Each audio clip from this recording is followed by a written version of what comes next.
Come on in, bestie. Welcome to StoryPod, where we do the doing of story development together. Brought to you by Creative BFF.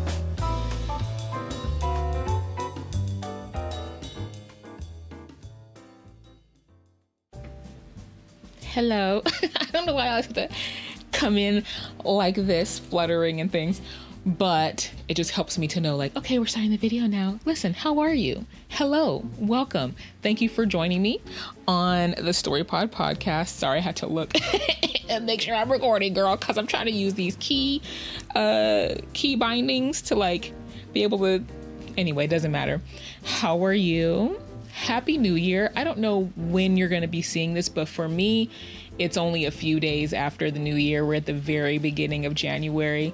I am very glad to have made it into the new year with you, and I hope that you had a wonderful holiday.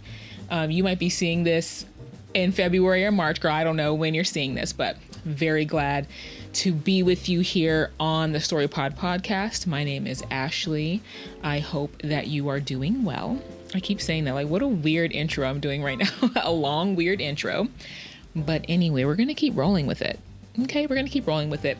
Before I get started, if you have any story questions that you would be happy and willing for me to answer here on the podcast, please feel free to send them to me. My goal with this podcast, with this channel, is to help you and myself. Listen, this is practice for me too, is for us to think in terms of story and to make our stories better, to be able to maybe be more quick. I mean, I think that this is kind of like good, quick training on coming up with ideas. I feel like, okay, listen, I'll put some like, what are they called? Every time I try to say this, I forget. I will put some timestamps so you can skip this whole little intro part. If you're just listening to this, I'm sorry, we're here together. We're here together unless you want to like fast forward, girl, press that little 30-second button, okay? But I was having a discussion with, a friend slash creative partner of mine, and he was saying how he feels like he only has so many ideas. He gets kind of stuck when it comes to story. He feels like, he's maybe, he didn't say it like this, but I'm going to say it like this, maybe a little bit protective over certain ideas, feeling like I'll never be able to come up. I don't know if I'm going to be able to come up with any more good ideas. And we were having this discussion in the context of working on a story that he came up with. But I told him, number one, don't worry, there's always more story to be told. Okay. But I also told him that I relate to that feeling, early on in my, storytelling life, world, whatever. I definitely was very protective over my story ideas, which I'm not saying I'm not. I obviously wouldn't want someone to come and steal a story idea of mine, but I had this sense of, oh, I really love this idea. This is such a great idea in my mind, in my opinion. And I don't know that I'll ever be able to come up with any other good ideas. I think this is the best idea I've ever had in terms of a story. But now, many, many years later, probably a decade, 2 decades, I don't know, later from that version of Ashley, I realized that that's not a concern of mine anymore. And I think it's just really doing this kind of practice, just doing the practice of coming up with story ideas, and you'll find that there's always more ideas to be had, and they build off of each other. And even if you don't use a particular idea that you came up with, maybe something came from it that is a great idea. So all of that was to say, I really think that part of what has gotten me to this point where ideas flow pretty easily, I'm not trying to toot my own horn, but I've developed a level of confidence in my ability to come up with ideas, which is why I'm even trying to ply my trade as a story coach, because I generally feel like I can come up with some ideas and help somebody out. That's my goal here. And I think that us doing this together, kind of coming off the top of the dome, as I like to say, with ideas and answering questions and things like that. It's really like putting in reps at the gym. It's really practice. And I think that it will get all of us to a point where we don't have to hold certain ideas so preciously. You know, if something doesn't work for a story, we can let it go. We can put it on the shelf, see if we can find a place for it. And if not, then okay, we'll trust that there will be better ideas coming. Or, you know, we'll just trust that this one story that I'm making up is not going to be the magnum opus one hit wonder of my life. There's always more story. So with all of that said, this is why I do these answering story questions and doing the Storymatic. And hopefully by this point, hopefully this is something that you can enjoy. I mean, I'm still trying to feel out how to structure these videos and what would work on YouTube in terms of, you know, making up stories and being a story coach and helping and answering questions and things like that. I think it'll come, but that's the purpose. This is really good training and practice and getting reps in, and it helps me. You know, I'm the only person here right now. Nobody else is on this channel right now as of recording. So it's definitely helping me, and I hope that it helps you as well. Even if this is not a question that's specifically for your story, hopefully the practice of it will help you to work through your own story questions. But like I said, if you have a question, please feel free. I would love to answer it here. You can email me at ash@creativebff.com, or you can go to my website, creativebff.com, and you can drop me a message in the contact section, or you can put a comment wherever you're listening to or watching this. And thank you for bearing with me, because I feel like I'm someone who needs to give a preamble. And also, side note, if you can hear anything going on outside, I have my window open. I need this natural light, girl. Okay. I am a light girly.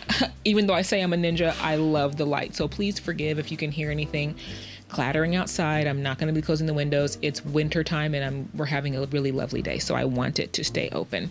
Anyway, girl, listen, I'm a talker. I apologize. Sorry, not sorry. So what we're doing today, if you have been looking through my catalog on this channel at any level, you know I love answering questions, and that was what this whole intro was about. So what we're going to be doing today in this video is answering another question from Reddit. Like I said, send me your questions. But until then, Reddit is where we go. Okay, so let me read the question here for you. It is from r/writing advice. The poster is Akira Dark Robotics. Would having a character's strength change for an unknown to reader lore question be too inconsistent?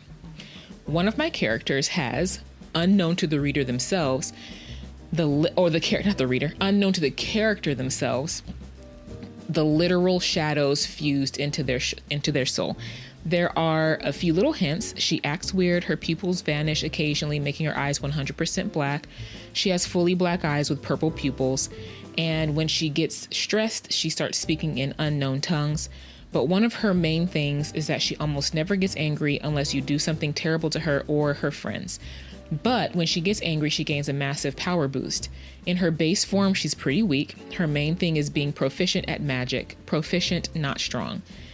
But when she gets angry, she gets a ridiculous boost and becomes an absolute unit to deal with. She can throw up to 5 tons around at high speed and create shields strong enough to hold up an entire rich person building. So I guess like a mansion. This has its limits as she falls unconscious afterward and starts babbling in the unknown language before foreshadowing to a massive plot point.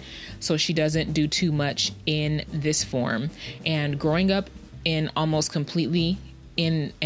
completely royal environment, she almost never gets angry due to it having been beaten out of her, metaphorically and physically. She is almost incapable of giving in to anger.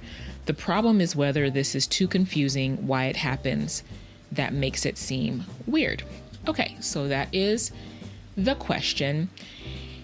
And to start, of course, knowing more about this, I have to say this every time, knowing more about the story and about the character and about the plot and the goals of the character and the world that they're in would definitely inform answering this question.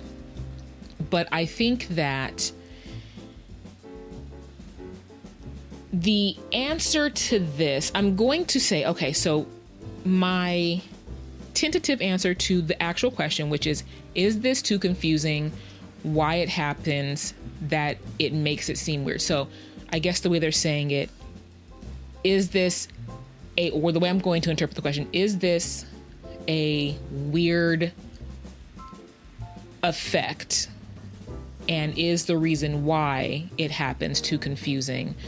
So what I'm getting from this character is it's kind of like magical Hulk. And there's a lot of little elements here.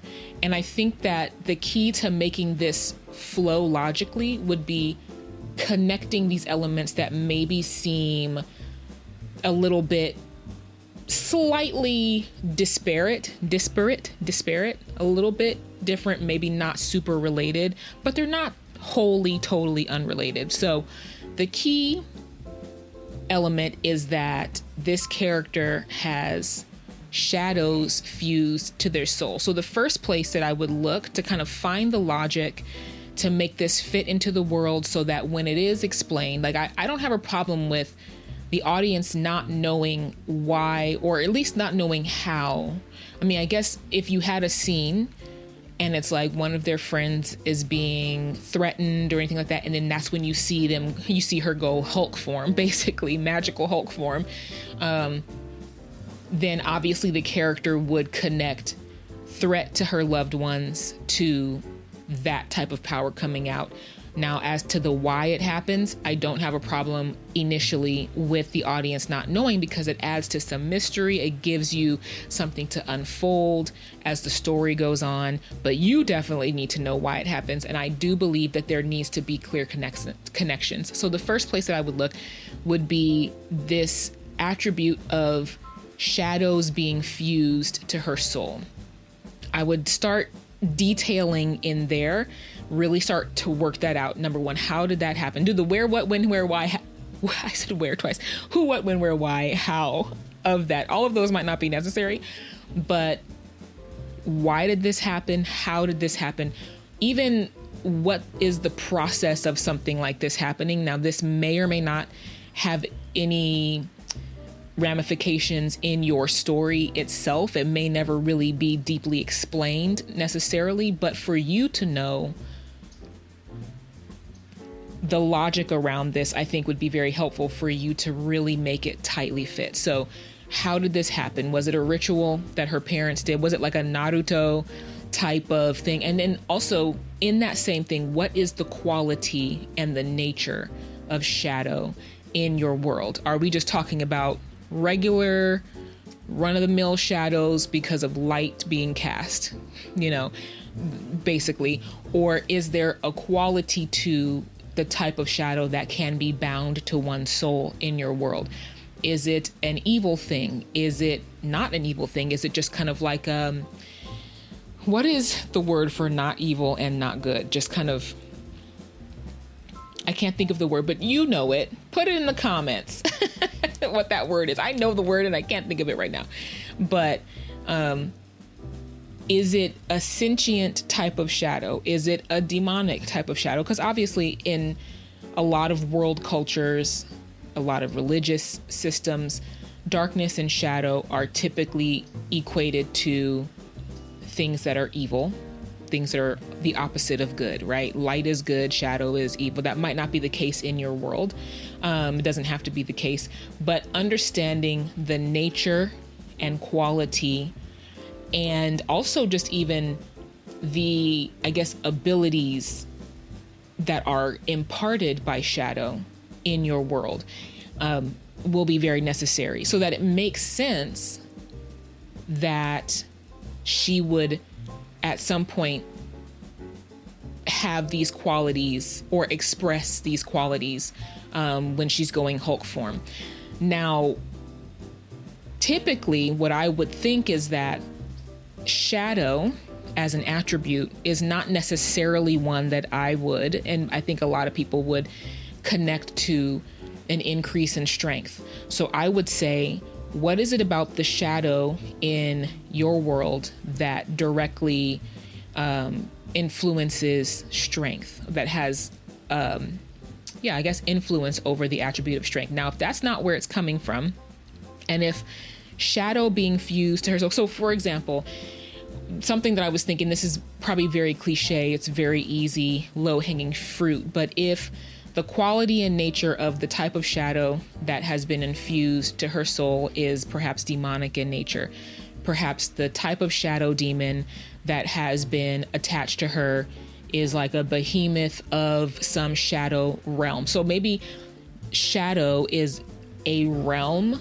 that has a variety of different beings that have different attributes. So if one of those beings is bound or fused to the soul of a human or whatever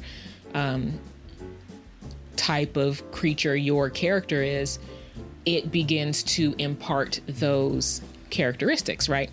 So perhaps a shadow behemoth or whatever was infused to her soul.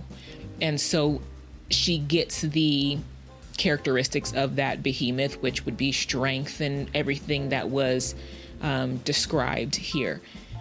So that would be the first place that I would look. Now, if shadow being fused to her soul is something completely different and connected to another plot point altogether, and the strength actually comes from something else about her magic. So the poster says her main thing is being proficient at magic, but not strong. So I'm assuming that when you say not strong, perhaps that relates to what we would think of as a mana pool or a pool of energy that one can draw from in order to do magic, kind of what we see in RPGs or even magical animes or whatever the case may be.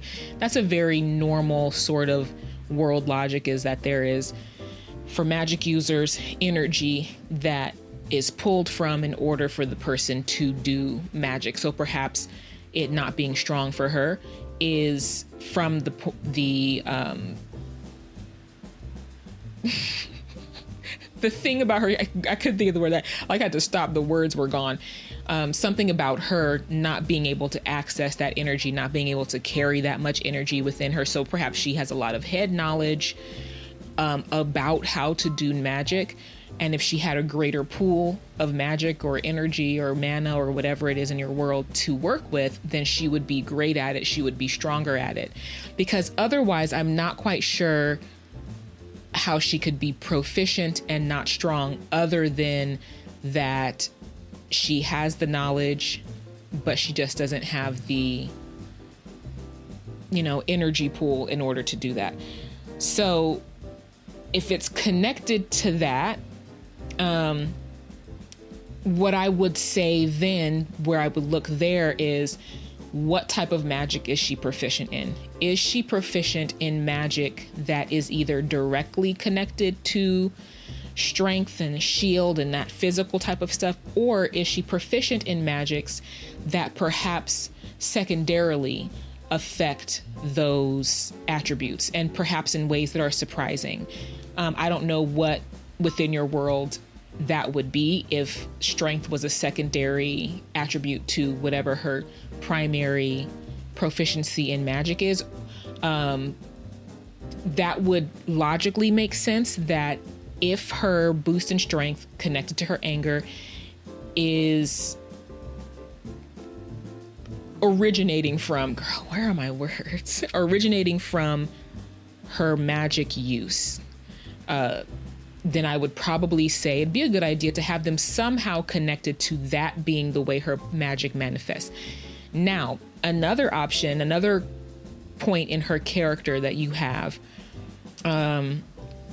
is, okay, so we have a couple of other little elements. She starts speaking in unknown tongues. Now that could be connected to the shadows, which that's probably where I would make that connection, is the shadows being fused to her soul, and perhaps the shadows being sentient in some way, or being beings of on its own, or whatever. The other option is perhaps this could connect to the fact that she grew up in a royal environment. Now, you don't specifically state whether she is royalty. It would make sense if she was somehow connected by blood in some way to the royal family. So perhaps that can be where the strength comes in. And perhaps that would be why it would be beaten out of her. If the royalty is not actually part of her character backstory, since she's in a royal environment, you don't specify if she's like a maid. I don't think that she would necessarily be a maid. She could be from a family line of mages, warriors, protectors, maybe like guardians of the royal family whose abilities did kind of manifest. Or perhaps she's from a people group within your world that has been basically pressed into servitude to the royal family, to the most powerful ethnic or national group in the world right now. And perhaps that the people group that she comes from, perhaps part of their characteristics is that they were very warlike, strong, barbaric almost. Perhaps they were seen as, intellectually inferior. Maybe she's a mix, maybe she's a mix of, whatever people group the royal family is from and whatever people group has been pressed into service. So she has that combination of the magic of a royal, but not strong. She's good at it, head knowledge, but she's not strong at it because the other, I'll say barbaric. I'm not saying that in a negative way, but just whatever, bear with me. The barbarians being more strength, being that kind of berserker type of thing. This is very RPG, very, not extremely original, but whatever. It'll be recognizable to the audience, right? So the mix makes it so that she can't fully access either one 100%. But that could be very interesting because then as you develop her character down the line, seeing how she cleverly uses those two could be very cool. So that would be the third option. Is it the strength somehow comes from her lineage, her biological lineage, whether that is something within the royal family, something within a family line that has served the royal family as guardians or whatever, or if that's just coming from a people group that's been basically suppressed. Maybe there were wars between these two groups. The dominant people group won against the barbarians and pressed them into service. And so now that people group has intermingled with, the dominant group, and basically they are expected to be in certain roles, right? And perhaps the parent, you mentioned it being beaten out of her, perhaps the parent that is not barbarian, or maybe even the one that is barbarian, quote unquote, beat it out of her in order to make it so that she can rise in the ranks or be useful or not be seen as a threat or whatever you want to set up for that. So I think that in order to keep it from being confusing or weird for the audience, it would be that you would tie it into one of these attributes that you've laid out in your question for this character. Make it make sense. Really kind of start to work through each of these areas so that when you do explain it, it makes sense to the audience within the logic of your world. So either it's connected to the shadows, and why would being connected to the shadows give her the ability to access crazy strength and all that kind of stuff, or it's connected to the magic that she has. And perhaps I forgot to say this, if it is connected to the magic that she has, perhaps the emotional attachment to whoever is being hurt or threatened allows her to break through whatever blockages she may have and access temporarily that greater, stronger pool of magic in order to be able to now do, the crazy stuff that you were mentioning in your question, or it has to do with her bloodline, her family lineage. Now, the thing about it is you have these three very different places that it can come from. And is it possible that giving her all of these things may be too much, in the sense of it starts to make her, I don't even know, how would I describe how this would make her character come off to the audience?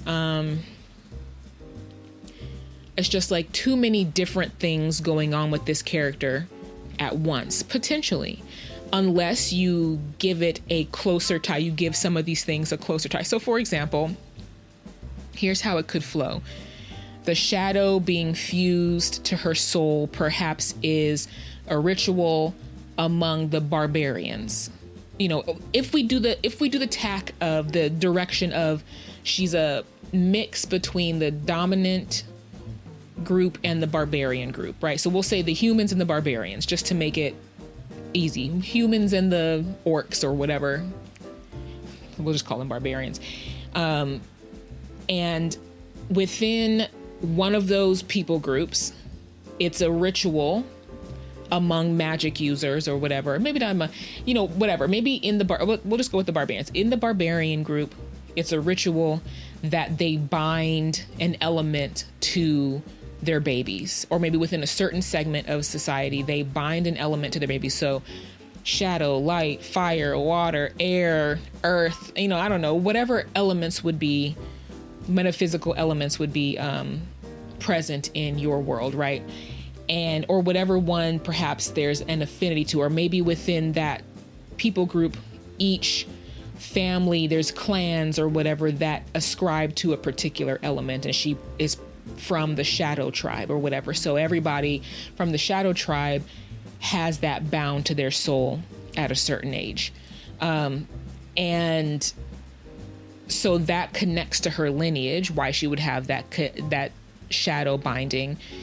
And then the other half of her being a magic user who is in a royal environment, because generations down the line, now her family works as guards of the royal family, which can have some really fun little possibilities for like romance, whatever, whatever. I'm just saying. But, sorry. So whoever she guards, being in this royal environment, she also learns magic a little bit. So if you connect these different things, I just kind of like let that point go. I was like, I'm not going to go any deeper in that because I feel like this video is already getting too long.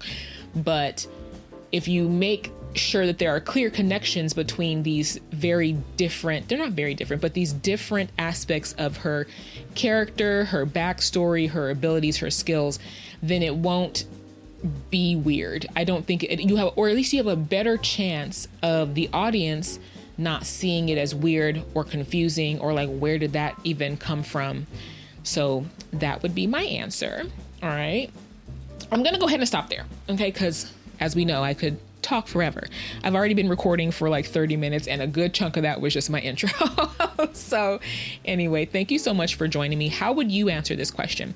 What do you think about my, I guess, solution? I don't know if I really provided solutions, but just places to look, because we don't have a lot about the story, the goals of the character, what we're doing in the story. Those would all also factor in probably potentially very heavily, especially the poster mentioned it foreshadowing, speaking in tongues, foreshadowing to some plot point. So all of that factors into how you would go about making these things not seem weird. I hope that this was helpful to you. If you have such a thing where you have a character that has a bunch of different aspects and you want to make sure that things that you're having them do aren't weird, just make sure that it connects logically to some aspect of the character that you've set up. I think that that's kind of like the nutshell of it, the nutshell takeaway of it. Anyway, thank you so much for joining me. Have a great rest of your day. I hope to see you here again soon. I hope to speak to you here again soon. I hope to join you on a drive or on a walk, or as you're doing your laundry and vacuuming your house and doing your dishes and doing your meal prep, or at the gym. You know, let's all get out there. New year, new you know what I'm saying? But anyway, thank you so much for joining me, and I'll catch you next time.